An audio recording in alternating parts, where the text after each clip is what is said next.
Assalamualaikum warahmatullahi wabarakatuh. Kembali lagi dengan saya Abdurrahman Adi. Selamat pagi semuanya. Pak, lah saya nontonnya siang kok. Oh ya, selamat siang. Pak, lah kalau malam gimana? Selamat malam lah. Pak, lah kalau...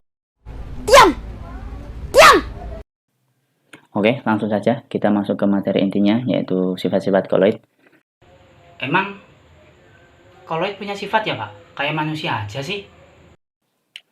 Punya dong.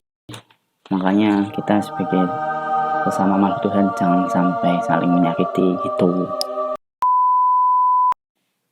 Oke, yang pertama.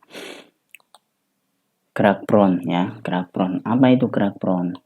Gerak prone adalah gerak acak atau gerak yang tidak beraturan dari partikel koloid. Nah, geraknya tidak beraturan, bisa zigzag ya, acak lah pokoknya ya. Nah, gerak ini terjadi karena benturan yang tidak teratur antara partikel koloid ya, dari yang fase terdispersi dengan medium pendispersinya. Nah, benturan ini mengakibatkan partikel bergerak dengan arah yang tidak beraturan ya, dan jarak yang pendek. Nah, akibat adanya gerak prone ini, dengan adanya akibat adanya gerak prone ini ya, sistem koloid menjadi stabil, tetap homogen dan tidak mengendap kayak gitu. Nah, kapan sih ditemukannya gerak prone ya? Gerak prone ini pertama kali ditemukan sama yang namanya Robert Brown ya, pertama kali ditemukan pada tahun 1827. Namun beliau belum bisa menjelaskan ya penyebab adanya gerak itu.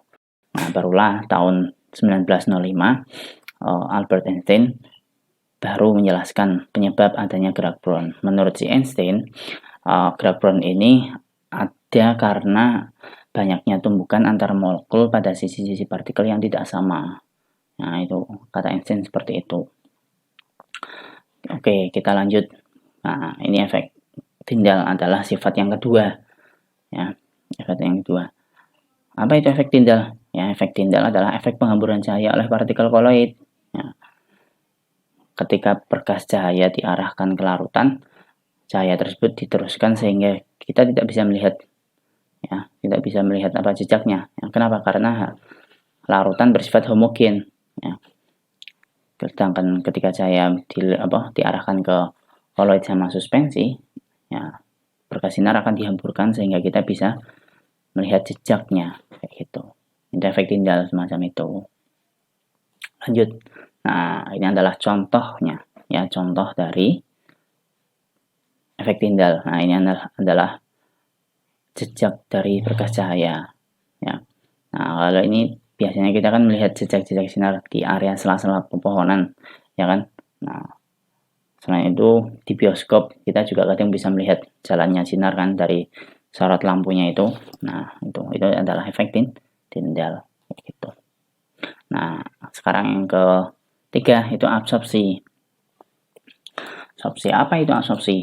Ya, absorpsi merupakan peristiwa menempelnya muatan di permukaan partikel-partikel koloid. Ya. Nah, absorpsi ini terjadi ketika ya adanya kemampuan dari partikel koloid untuk menarik atau ditempeli oleh partikel-partikel kecil ya. Kemampuan ini disebabkan oleh adanya tegangan permukaan koloid yang cukup tinggi ya. Kayak gitu. Nah, ini adalah contoh dari absorpsi pada FeOH 3 kali ya. Alhasil ketika partikel kecil itu nempel ke koloid, maka partikel itu cenderung tidak akan mudah lepas ya. Lepas gitu. Nah, ketika yang diabsorpsi sama si koloid ini adalah ion-ion bermuatan, ternyata koloid nanti akan menjadi bermuatan juga. Sifat dari koloid semacam itu ya. Siapa yang datang, dia akan jadi seperti yang dia datangkan. Paham nggak? Wait a minute. Ya. Jadi siapa yang datang, dia akan menjadi seperti siapa yang datang. Nah, gitulah ya. Oh, gitu. Oke, lanjut. Koagulasi. Apa itu koagulasi?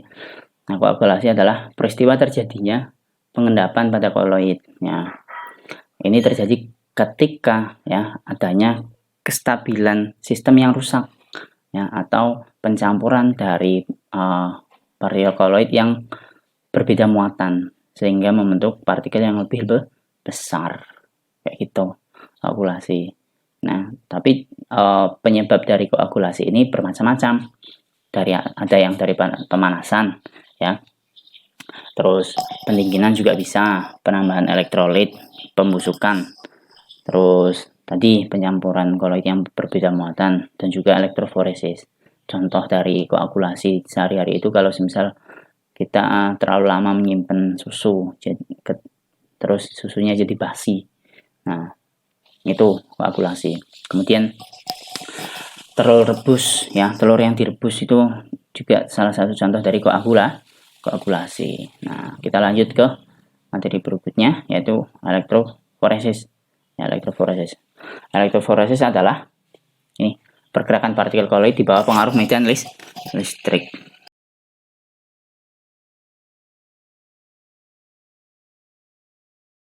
Ya, partikel-partikel koloid dapat bermuatan listrik karena terjadi penyerapan ion pada permukaan koloid. Nah, bisa dilihat uji cobanya. Kalau misal di sini ada koloid, ya, di sini ada katode, ada anode, kemudian katode sama anodenya dihubungkan ke sumber arus searah ya, dengan tegangan yang tinggi. Nah, kalau semisal koloidnya ini bermuatan positif, dia akan ke katode ya, dia akan ketarik ya ke katode.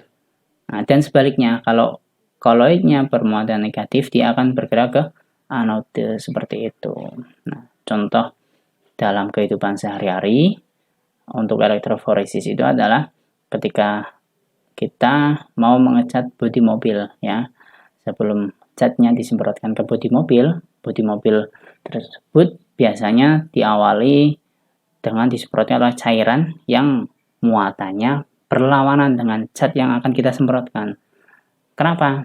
Ya, karena biar ketika catnya disemprotkan, dia akan menempel lebih kuat. Itu ya manfaat dari elektroforesis kayak gitu. Lanjut ke yang ke-6 ya. Sifat yang ke-6 adalah dialisis. Apa itu dialisis? Dialisis merupakan proses pemurnian koloid dengan membersihkan atau menghilangkan ion-ion pengganggu menggunakan suatu kantong yang terbuat dari selaput semi permeabel. Ya, ternyata koloid ini kita dapat murnikan ya. Kita murnikan artinya seperti apa? Kita bisa dapatkan koloid murni ya. Caranya seperti apa? Tadi kalau misalnya ada koloid, kita masukkan ke dalam selaput atau kantong semi permeabel ya. Kemudian kantong itu kita letakkan dalam air. Kemudian dari ini bisa dilihat ya. Lihat nanti ion-ion yang ada di dalam kantong itu akan keluar ya. Akan keluar dari kantong tersebut. Nah, sisanya ini yang ini adalah partikel koloid murni. Nanti kita bisa dapatkan itu. Nah, biasanya kalau semisal kita ingin mempercepat proses dialisis, kita bisa gunakan dengan air yang mengalir ya. Air yang mengalir nanti bisa kita dapatkan koloid murni secara lebih cepat ya dibandingkan kita merendam seperti itu. Nah, kemudian pemanfaatan dari dialisis ini ya. Pemanfaatan dari dialisis ini bisa diaplikasikan dalam pencucian darah di dunia kedokteran. Nah, itu dulu sifat koloid yang bisa saya sampaikan. Terima kasih. Kalau misalnya ada pertanyaan, silahkan bisa ditanyakan di komentar. Kurang lebihnya mohon maaf. Wassalamualaikum warahmatullahi wabarakatuh.